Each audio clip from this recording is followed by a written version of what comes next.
Hello guys, तो स्वागत है आप सभी का मेरी एक और नई वीडियो में। तो आज की इस वीडियो में हम जुजुत्सु काइसेन के सीजन 3 के 32 एपिसोड को एक्सप्लेन करेंगे। प्रेसिडेंट कहता है तो तुम जापानीज सिविलियंस को मेरी पावर इस्तेमाल करके उन्हें किडनैप करना चाहते हो, वो भी एक्सपेरिमेंट के लिए। साइरस कहता है एक कंट्री को तो छोड़ो, हर इंसान अपने जितनी एनर्जी क्रिएट कर सकता है। हम ऐसी एनर्जी के बारे में बात कर रहे हैं जो कि खुद ब खुद रिन्यू होती है। अगर ये सच होगा तो बहुत सी प्रॉब्लम सोल्व हो जाएगी। हमारे और सोर्सर के बीच का डिफरेंस ब्रेन में है, दिमाग की वो पहेली जिसे मॉडर्न साइंस भी नहीं सुलझा सकती। हमें बहुत सारे एक्सपेरिमेंट्स करने होंगे।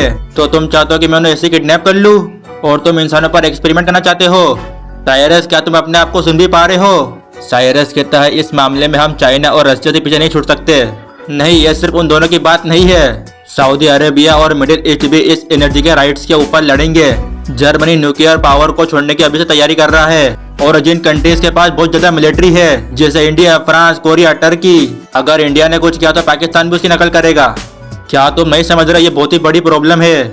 इतनी सारे कंट्रीज है जो कि इसके अंदर इंटरेस्टेड होगी। अगर उनमें से किसी ने भी मूव किया तो हम पीछे छूट जाएंगे।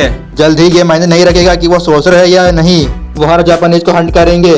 ये किडनैपिंग नहीं बल्कि प्रोटेक्शन है। अगर हम इस इंफॉर्मेशन के ऊपर अपनी मोनोपोली बना ले तो हम जापान के जुजुत्सु सोर्सर को बचा सकते हैं। गेटो कहता है हाँ, मुझे भी यही लगता है कि ये सबसे अच्छा ऑप्शन है।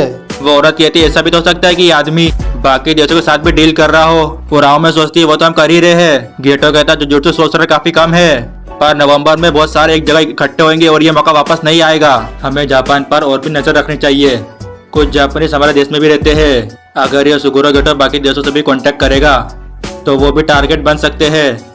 हमें कम से कम अपने सिटीजन्स को बचाना चाहिए। गेरी, आपके हिसाब से हमें इस ऑपरेशन में कितने आदमी चाहिए? गेरी कहता है जुजुत्सु सोर्सरों को किडनैप करने का प्लान हमारी आर्मी पर छोड़ा जाएगा। प्रेसिडेंट कहता है मुझे इसे वापस कहने पर मजबूर मत करो, मुझे ये बोलने में भी डिसगस्टिंग लग रहा है। मुझे माफ कर दो, पर एक प्रोफेशनल होने के नाते मुझे प्रॉपर कमांड चाहिए। वैसे वो सफेद बाल वाला आदमी एक सोर्सर के लिए अब नॉर्मल है ना? गेटो कहता है हाँ, तुमने सही कहा, वो अभी नॉर्मल है, पर नवंबर में वो सील हो जाएगा और वो कुछ भी नहीं कर पाएगा। अच्छा, फिर तो एक कंपनी काफी है। एक कंपनी में 60 से 200 सोल्जर होते हैं। हम योकोटा से आगे बढ़ेंगे। साइरस, क्या 5 दर्जन सोल्जर काफी है? हाँ, इतने काफी है, भले उनके पास पावर हो, वो हमारी आर्मी के आगे कुछ भी नहीं है। मसल्स और बुलेट्स, इन्हें कोई भी हरा नहीं सकता। गेटो कहता हाँ, मैं भी यही मानता हूँ। सोर्सरर की लड़ाई में भी बॉडी की स्ट्रेंथ मेन फैक्टर होती है, पर तुम्हें कम से कम 800 लोग चाहिए, पूरा बटालियन। गेरी कहता है जैसे कि लोग कहते हैं जापानीज को ज्यादा ही डरते हैं। ऐसा इसलिए क्योंकि उनकी माँ ने कभी उन्हें गन नहीं दी। और में कहती है तो क्यों ना तुम उसे टेस्ट कर लो। गेटो कहता है ये सही है, वैसे भी यहाँ पर 2 सोर्सरर बैठे हुए हैं। अगर कोई प्रेसिडेंट के साथ डायरेक्टली नेगोशिएट कर रहा है तो जरूर इस जगह के आसपास 15 सोल्जर से भी ज्यादा जो कि बाहर खड़े हैं। 15 सोल्जर जिनके पास बुलेट प्रूफ आर्मर और राइफल है। पर जैसा कि उसने कहा यह पूरा नहीं है। हर मेंबर के पास 8 या उससे ज्यादा साल का एक्सपीरियंस है। 30 सोल्जर जिन्हें 3 टीम में बांटा गया है। सीक्रेट सर्विस को मिलाए तो 45 इलाइट सोल्जर है जो कि सुगुरो गेटो के मूवमेंट को रोकेंगे।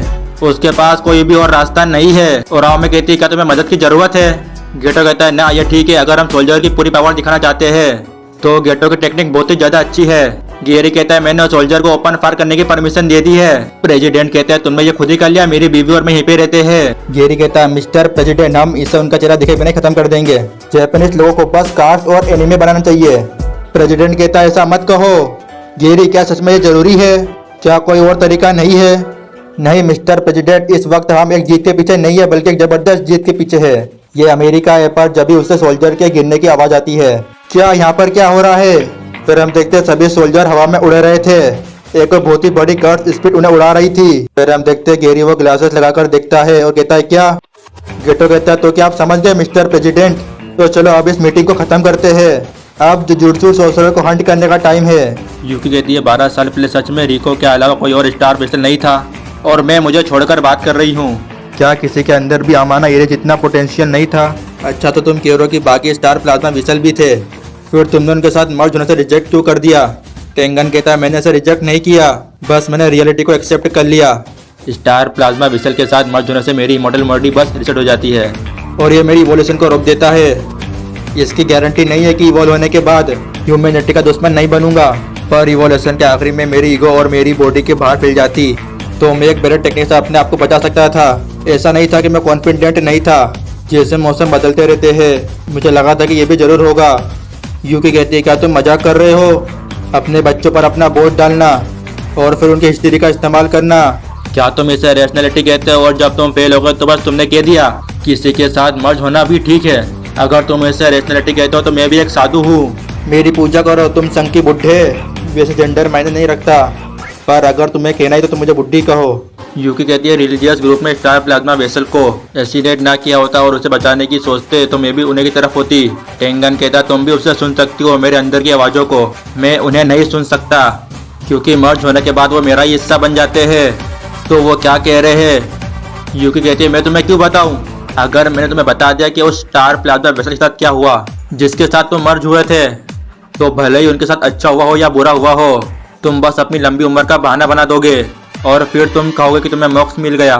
मैं ऐसा नहीं होने दूंगी, मैं तुम्हारे लिए ऐसा आसान नहीं बनाऊंगी। ये मेरी रिस्पॉन्सिबिलिटी है। एक फार्मर स्टार प्लाज्मा वेसल होने के नाते टेंगन कहता मुझे अच्छा लगता अगर मैं तुम्हारे साथ और भी थोड़ी बात कर पाता। फिर हम देखते हैं उनके बैरियर के अंदर गेटो आ जाता है। अभी 16 नवंबर के रात के 12 बजे हुए थे।